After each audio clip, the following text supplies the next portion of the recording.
नमस्कार दोस्तों, स्वागत है आप सभी का मेरी कहानियों में। मैं हूं शिखा और एक बार फिर से आपके लिए लेकर आई हूं एक नई कहानी और उम्मीद करती हूं कि बाकी कहानियों की तरह ये कहानी भी आपको बेहद पसंद आएगी और आप पहले की तरह अपना प्यार और सपोर्ट मेरी वीडियोस पर बनाए रखेंगे। तो चलिए अपनी आज की कहानी शुरू करते हैं। एक दिन मेरे बड़े भाई साहब घर आए और बताने लगे कि मैं चित्रा की शादी पक्की करने जा रहा हूँ। लड़का अच्छा है और घर बार भी ठीक ठाक है। मुझे रुपयों की कोई कमी नहीं है। मेरी सिर्फ 2 बेटियां हैं। मेरा सब कुछ उन्हीं का तो है। मैं उन्हें बहुत कुछ दूंगा। सच है कि नहीं? फिर भी लड़के की ज़्यादा जानकारी तो मालूम करनी ही पड़ेगी और वही काम लेकर मैं तुम्हारे पास आया हूँ। देख, मेरे पास दौलत की कोई कमी नहीं है और मेरी बेटी भी अच्छी है, तो हमें अच्छा दामाद तो मिलना ही चाहिए। मैं उनके शब्द सुनकर चौंक पड़ा। बाप रे बाप, क्या मैं फिर से ऐसे ही फंसूंगा? मेरे मन में विचार आया। मेरे भाई साहब को अपने पैसों का बड़ा घमंड था और दूसरों पर किए गए उपकारों को जताने का भी, और उनकी इसी सोच को मुझे बदलना था, वरना अपनी लड़की के ससुराल में भी वो अपना गुणगान करने से बाज नहीं आते और फिर उन्हें ही शर्मिंदगी होती। मैं वैसे ही उठ खड़ा हुआ और एक खत अलमारी में से निकालकर उन्हें देते हुए कहा, भैया, अब तुम्हें इस खत को पढ़ लो। मैं क्या कहना चाहता हूँ वह तुम समझ जाओगे। माननीय काका जी को नमस्कार। मैं ये पत्र जानबूझकर लिख रहा हूँ क्योंकि आज या कल कुछ बातें आपको मालूम होंगी, तो उसके कारण आपको पहले ही ज्ञात कराना चाहूँगा। आपने हमारी शादी तय करने में बड़ा योगदान दिया है। शादी के बाद मैं अपनी पत्नी के साथ उसके मायके जाया करता था, लेकिन हर बार किसी न किसी कारण वहाँ से नाराज़ होकर ही लौटता था। सासू माँ अक्सर कहती कि आपने जो पैंट पहनी है वह हमने दी थी, वही है ना? हाँ, क्या कभी अपनी पत्नी को कोई साड़ी दिलाई, या जो हमने दी थी उसी से काम चलाते हो? फिर अपनी बेटी से पूछती कि बेटी, क्या कोई नया गहना बनवाया या नहीं? ये गहने भी हमारे दिए हुए ही हैं। गले में अभी तक मामूली मंगलसूत्र ही है। क्या मैं दूं अपने गले का निकाल कर? मैं देख रही थी कि तेरे ससुराल वाले कुछ करते भी हैं या नहीं।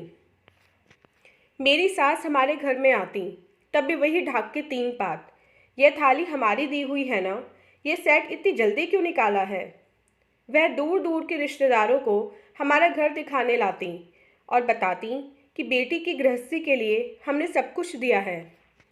सुबह होते ही सास का फ़ोन आता कि क्या तुम अभी तक उठी नहीं हो? आज खाने में क्या बना रही हो? खाना बनाने के लिए नौकरानी क्यों नहीं रख लेती? तुम अपनी सास से कह दो कि मैंने कभी खाना बनाया नहीं है और मेरी माँ को भी इसकी आदत नहीं है। अगर तुम नौकरानी नहीं रख सकती तो मुझे बताओ, मैं एक नौकरानी तुम्हारे लिए भेज दूंगी जो तुम्हारे सारे काम कर लेगी। हमारी नई नई शादी हुई थी, सो अक्सर फिल्म देखने जाते तो फिर बाहर होटल में ही खाना खा लेते, तो कभी शॉपिंग के लिए निकल पड़ते। शुरू शुरू में ये बात मुझे चुभी नहीं। मेरे माता पिता, भैया भाभी, कौन हमें समझाता? माँ तो मेरी बिल्कुल सीधी सादी। उसने देखा कि उसका बेटा यानी मैं तो हूँ पूरा गोबर गणेश, फिर अपनी बीवी को क्या समझाऊंगा? घर में होने वाली कलह से बचने के लिए उसने मेरी अलग गृहस्थी बसाई। हम दोनों को उस पर बहुत गुस्सा आया, लेकिन इससे मेरी आंखें पूरी तरह खुल गईं। सिर्फ मीठी मीठी बातें और अच्छे शानदार कपड़े पहनने से पेट तो नहीं भरता। मेरी पत्नी को तो दाल चावल भी बनाना नहीं आता था। पहले जब मैं ससुराल जाता तो मेरी सास बताती कि ये पूरन पूरी नीतू ने ही बनाई है। आज का सारा खाना उसी ने बनाया है। आपको गुलाब जामुन पसंद है ना? वे भी उसी ने बनाए हैं। मेरे घर में माँ और भाभी होने के कारण मेरी पत्नी को क्या क्या बनाना आता है इसका पता ही नहीं चला। उसे पूरन पूरी तो क्या, सादी चपाती भी बनाना नहीं आता था। अगर अपनी माँ से पूछकर कुछ बनाना है तो पूछे कैसे? हमारे घर में फ़ोन ही नहीं था। सब कुछ मुश्किल। हमारे यहाँ फ़ोन नहीं था तो उसके माँ बाप हमेशा घर में आते, कहते कि हमेशा बाहर की चीज़ें लाकर खाते रहते हो। मेरी नाराज़गी दिन ब दिन बढ़ती जा रही थी। जब तक हमारी गृहस्थी अलग नहीं थी तब सारा खर्च पिताजी और भाई साहब उठाते थे। इसलिए यह बोझ मेरे सिर पर कभी नहीं आया। पैसे कैसे खर्च किया जाए, मित व्यय कैसे की जाए, मुझे इसका बिल्कुल ज्ञान नहीं था। होटल में खाना, घूमना, मौज मस्ती तथा शॉपिंग में ही मेरी सारी कमाई खर्च हो जाती थी। पिताजी से पैसे मांगना भी मुझे बिल्कुल अच्छा नहीं लगता था। मेरी माँ इस मजबूरी को समझती थी, इसलिए वे अपने साथ साथ मेरे घर के लिए भी राशन का इंतज़ाम कर देती थीं। अब मुझे जीवन की असलियत का पता चलने लगा था। नई नई शादी की मौज मस्ती अब खत्म हो चली थी। इससे उबरने के लिए अब हमें अपना रास्ता खोज निकालना था, और यही सोचकर मैंने नीतू को सब बातें ठीक से समझाने का फैसला कर लिया। उसी समय शहर से ज़रा दूर पिताजी का एक प्लॉट था। वे मुझे उसे देना चाहते थे।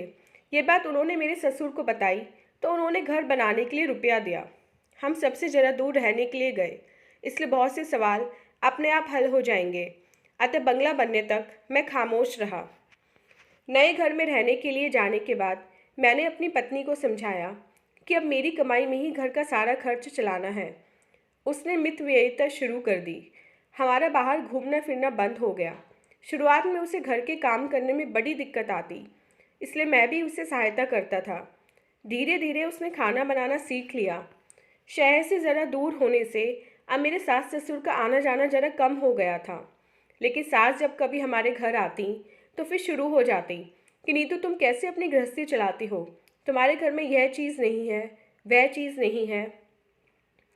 इस पर नीतू अपनी माँ को जवाब देती कि माँ तुम्हारी गृहस्थी को कितने साल हो गए, मैं तुम्हारी उम्र की हो जाऊंगी तो मेरे पास भी वे सारी चीज़ें हो जाएंगी।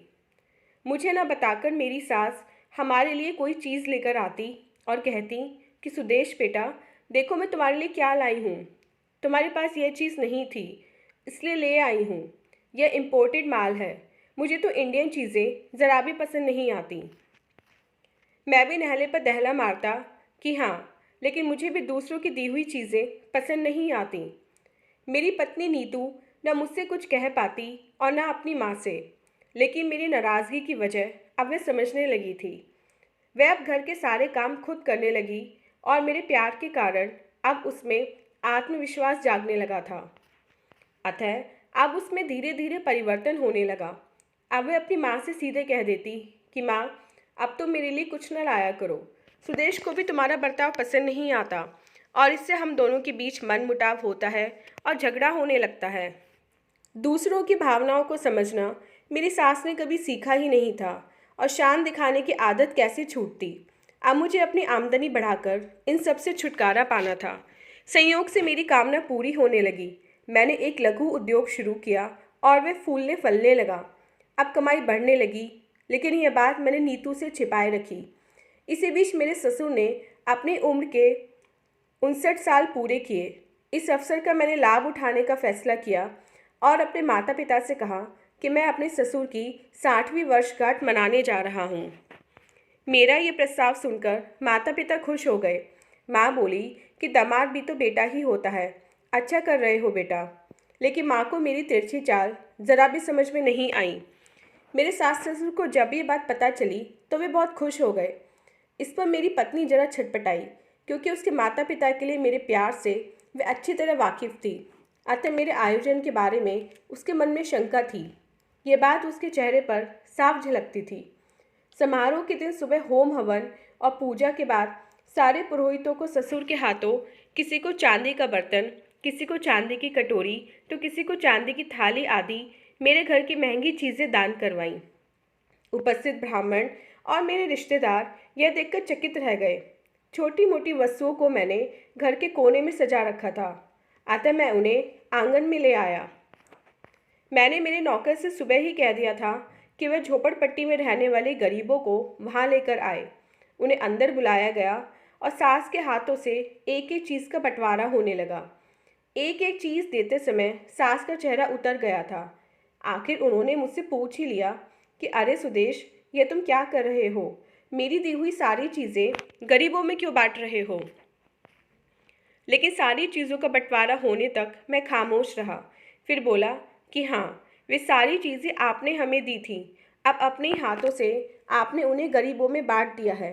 वैसे आपका हमें कुछ देना मुझे जरा भी नहीं भाया। अब आप किसी के सामने मुझसे नहीं पूछ सकेंगी कि सुदेश यह चीज़ हमारी दी हुई है ना। इन चीज़ों का दान करने से अब इन गरीबों की दुआएं आपको मिलेंगी। मैं तो आपके उपकारों से अब मुक्त हो गया हूँ।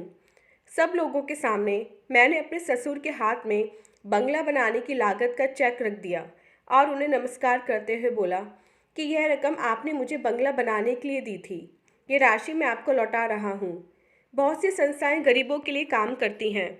आप ही रुपए उन्हें दान करेंगे तो उनके लिए यह बड़ी सहायता होगी। इस पर वे बोले कि लेकिन यह राशि तो मैंने तुमसे वापस कहाँ मांगी थी। वापस नहीं मांगी थी, लेकिन कई लोगों के सामने आपने बार बार कहा कि मैंने बंगला बनाकर दिया है। मेरे माता पिता के आशीर्वाद से मैं ये रकम आपको वापस करने के काबिल हो गया हूँ। आपने बंगला बनाने के लिए रुपये दिए, लेकिन जिस ज़मीन पर ये बंगला बनाया गया वह तो मेरे पिताजी की दी हुई थी। यह बात आप भूल गए। आप अपनी बेटी से पूछिए कि क्या मेरे पिताजी ने कभी उससे कहा कि ये ज़मीन मेरी दी हुई है। सासू माँ, वैसे आपके मुझ पर बड़े उपकार हैं। आपने जो कुछ दिया उसका बार बार बखान न करती तो मैं ज़िद करके इस हालत में कभी नहीं पहुँचता कि आपके उपकारों का बोझ उतार सकूं। मुझे तो आपके सिर्फ आशीर्वाद की ज़रूरत है। कहते हैं कि दान देते वक्त एक हाथ की खबर दूसरे हाथ को नहीं होनी चाहिए, और आप तो अपनी ही बेटी को दी हुई चीज़ों का लोगों के सामने ढिंढोरा पीटती थीं। मेरा यह व्यवहार मेरे माता पिता को बिल्कुल अच्छा नहीं लगा। मेरी पत्नी को तो इस बात का गहरा सदमा लगा। वह अपनी माँ से बोली कि मैंने 1000 बार कहा था, लेकिन तुमने सुना नहीं। तुम्हें ऐसा ही जवाब मिलना था। मेरे ससुर गुस्से से आग बबूला हो गए तो मेरे पिताजी ने उन्हें समझाया कि साहब, जाने भी दीजिए। मेरा बेटा नादान है और उससे गलती हुई है। उसकी गलती के लिए मैं आपसे क्षमा याचना करता हूँ। उसे ऐसा बर्ताव नहीं करना चाहिए था। मेरे पिताजी की बात सुनकर मेरे ससुर को पश्चाताप हुआ। वे बोले कि सुदेश, मुझे तुम पर बहुत गुस्सा आया था, लेकिन मैंने तुम्हारे बर्ताव पर सोचा था तो पाया कि तुम ही ठीक हो। कांटे से कांटा निकालने की कहावत को तुमने चरितार्थ किया है। पैसे से आया घमंड अब खत्म हो गया है। अब तुम हमें माफ़ कर दो। हमारे कारण तुम्हें काफ़ी सहना पड़ा। काका जी, अब मैं उनका असली दामाद बन गया हूँ। इस पर आप प्रतिक्रिया ज़रूर लिखिएगा। आपका सुदेश। भैया ने पत्र वापस करते हुए कहा, वह बिल्कुल ठीक कह रहा है। देने वाले को भी चाहिए कि वह सुख प्राप्त करने के लिए दें। छोटी छोटी चीज़ें इकट्ठा करते करते हमने दुख सहे। अब अपने बच्चों को यह सब ना सहना पड़े, इसलिए वे अपनी बेटी को देते हैं। लेकिन उसमें घमंड की भावना नहीं होनी चाहिए, वरना लेने वाले की भावनाओं को ठेस पहुंचना स्वाभाविक है। यह ध्यान में रखना आवश्यक है। अब मेरे हाथ से भी ये ऐसी गलती होने जा रही थी। तुमने ये पत्र पढ़ने का मौका देकर मुझे जगा दिया है। हमारे कारण हमारी बेटी की गृहस्थी में तूफान नहीं उठना चाहिए। तुम मेरी तरफ से सुदेश को धन्यवाद कहना कि उसके कारण और एक ससुर जाग गया है। तो दोस्तों, ये थी हमारी आज की कहानी। उम्मीद करती हूँ ये कहानी आपको पसंद आई होगी। मिलते हैं अपनी नेक्स्ट वीडियो में इससे नेक्स्ट कहानी के साथ। तब तक के लिए आज्ञा दीजिए। धन्यवाद।